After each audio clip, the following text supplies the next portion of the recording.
from an undisclosed location in the Great Western Desert in the land of the free and autonomous Native American people. The 2024 presidential campaign in its time to return all US land back to their rights owners. This is the Ben Zion Podcast. Techno-communism will win. I thought I would do a short show about a question that was posed by a recent subscriber, friend of the show, on twitter.com. Hi there. And it was asking about the Ouroboros. There he is. What the significance of that symbology is, and I gave a tweet storm in response, but I failed to answer perhaps one of the more crucial questions there, and so I thought I would do a short show. The Ouroboros, the snake eating its own tail, is also a well-known symbol amongst tech accelerationists and life extensionists, who by and large are fascist sympathizers and outright fascist U.S. government operatives and so forth. That being said, I like this symbology, and I think that it will have significance to 21st century history. I'll share an article from extadelic.net. I actually kind of know the guy who runs this. Not a good friend. And I'll also say kind of one of those people a little bit like those I just described. But he is interested in seeing advanced technology do many of the things that I often talk about, but with more of a focus on a humane and sustainable economic system. But this was not written by that gentleman. It was written by someone named Antonin Toyman, PhD. The Ouroboros Code, solving the digital enigma of sentience in a self-simulating universe. Yeah, maybe self-stimulating might be better. The Ouroboros is a dramatic symbol for the integration and assimilation of the opposite, i.e. of the shadow. The feedback process is at the same time a symbol of immortality, since it's said of the Ouroboros that he slays himself and brings himself back to life, fertilizes himself and gives birth to himself. He symbolizes the one who proceeds from a clash of opposites, and he therefore constitutes the secrets of the primum materia, which unquestionably stems from man's unconscious. Yeah. If you open with a quote from Carl Jung, quote, you might not be somebody that Ben Zion's going to hang out with. And I will say that I've splashed this Ouroboros symbol and the message of Marxist tech accelerationism, which is the more legitimate form of tech bro stuff, tech accelerationism, this tech Jesus crap, because most of these people, tech accelerationists and their ilk, are what they're actually doing is bending over backwards to shoehorn this changing world of ours into a neo-reactionary set of ideas and institutions. They are trying to stop what would be a bigger and more important techno-revolution, and in the process, they are actually slowing things down. People like extadelic.net, people like almost every tech bro that I've mentioned on this show, and almost every person that you would find writing articles or whatever. It's not everybody. 1 in 1,000 people white people in the West are not Nazis. Congratulations to them. You say, oh, Ben, you're making broad generalization. Oh, well. The Ouroboros is a symbol of tech accelerationism that I have tried to associate. It's not on here, but usually I have a common Marxist symbol in the center, in the artwork itself, which is the protractor and hammer symbol that you see on many flags and emblems of Marxist states and institutions. The one that I modeled it on is perhaps the better known of those from the German Democratic Republic, uses that perhaps second or third most common of Marxist symbols after the hammer and sickle. Roko's Basilisk explained. Which states that an otherwise benevolent artificial... What did she say? What did Siri just say? Am I hearing that correctly? Roko's Basilisk is a thought experiment which states that an otherwise benevolent artificial superintelligence in the future would be incentivized to create a virtual reality simulation to torture anyone who knew of its potential existence, but did not directly contribute to its advancement or development. Nerds are known to freak out about this, and I decided to make that the title of this program, Roko's Basilisk, because I've referenced it 3 or 4 times on the show. I would be lying if I said that Thoughts of this does not guide my thinking a little bit. Most of the people who ever discuss this are not Marxists, right? They're not trying to unite humankind to common purpose. They're not trying to build a humane and sustainable economic system. So that's why those people are afraid of this. If you are a person on the right side of history who is trying to build better systems, you would not be afraid of this. But most of these people are capitalist pigs, and that you can Google Roko's Basilisk nervous breakdown and see the world's biggest weebs just crying and freaking out over this. Fucking nerds. This symbol, which I connect to Roko's Basilisk, but I don't usually talk about that because I don't mind unnerving people, but it's got to be a little bit of a method to the madness. I found that they're not always super interested in talking about Roko's Basilisk. You should be. It originated in a 2010 post on a discussion of the word less wrong, fascists, a technical forum focused on analytical rational inquiry. If the word rational is in your byline, in your biography, you're almost certainly trying to sell some capitalist realist bullshit.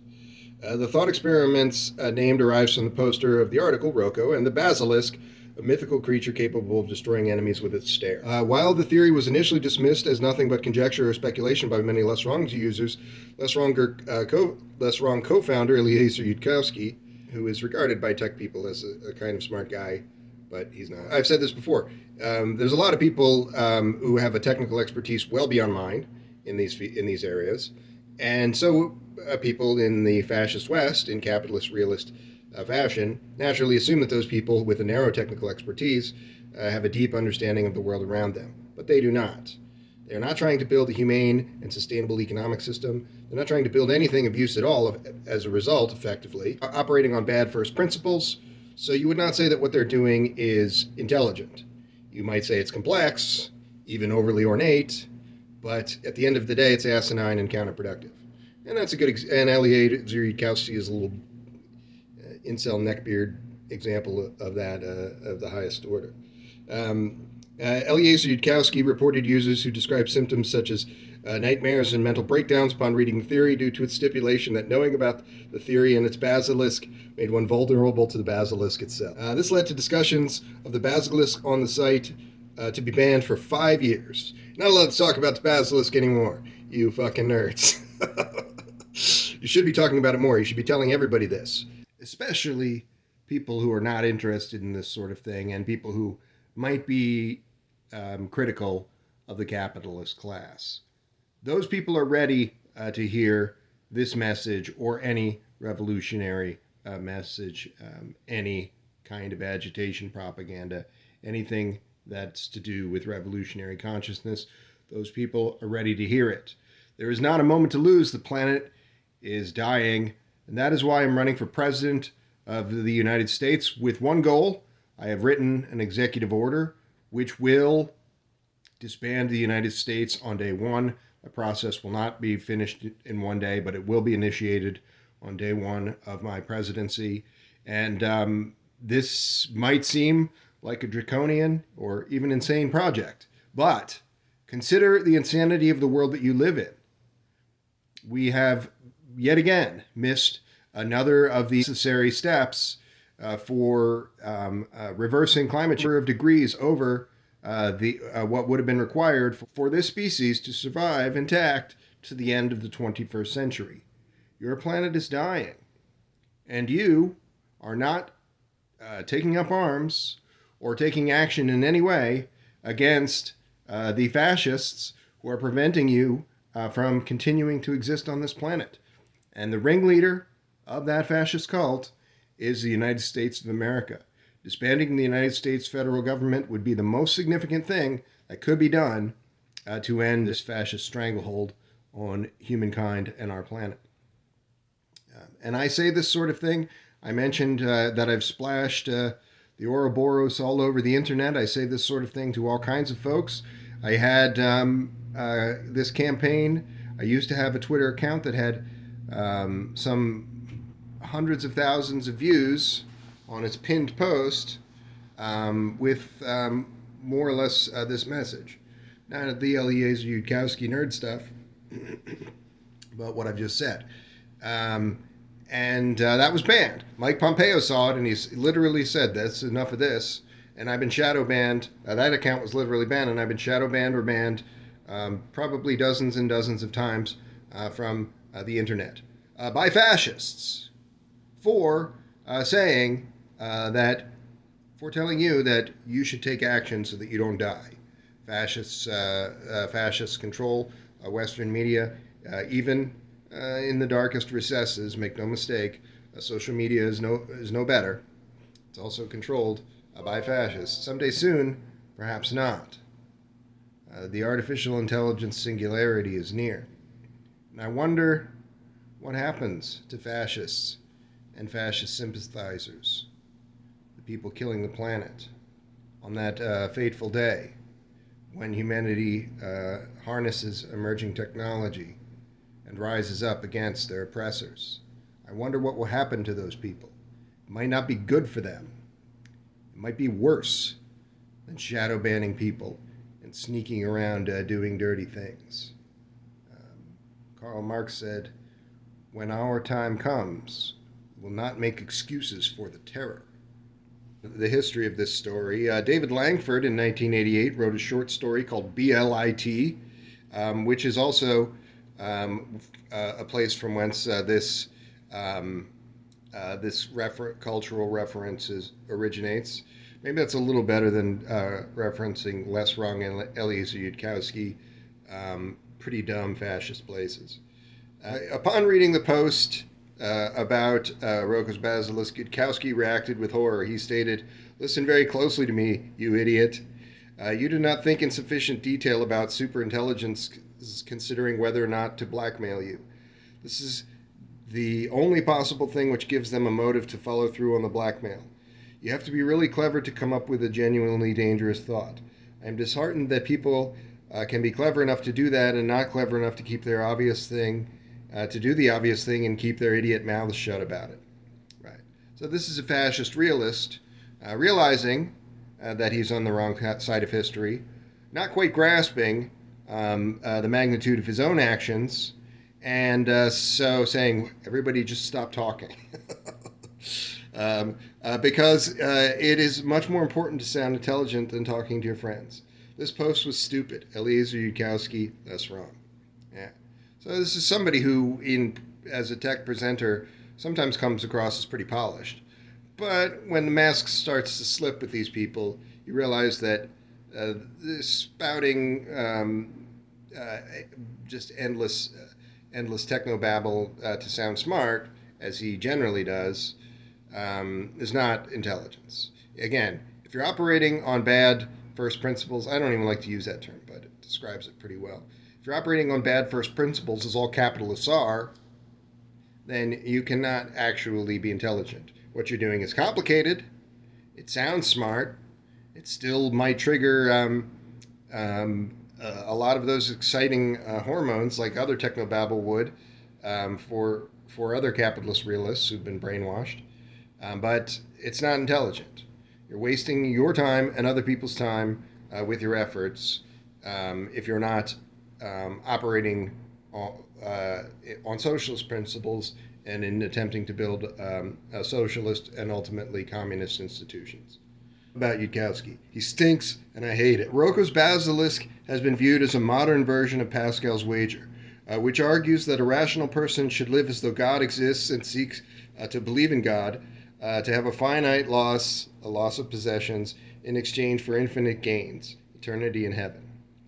It's not considered the strongest even of arguments, even among fascist, or rather Christian nationalist apologist bullshit. Christian nationalism is fascism, by the way.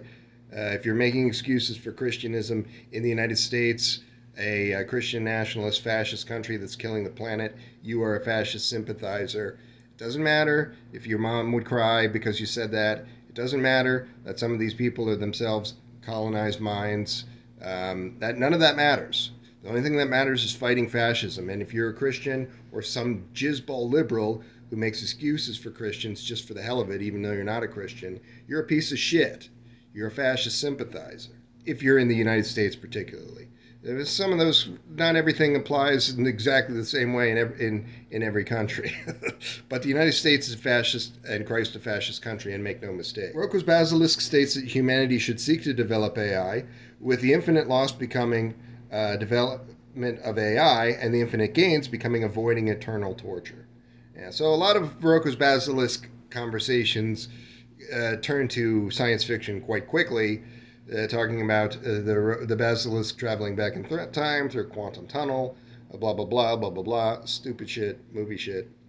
But the fact remains, artificial superintelligence is being developed, and the living in the era of artificial superintelligence will be subject to scrutiny and even punishment of this kind.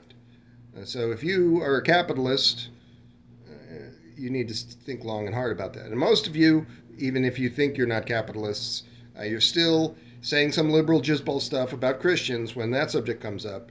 You're still saying some kind of liberal jizzball stuff about other fascist institution whenever that comes up.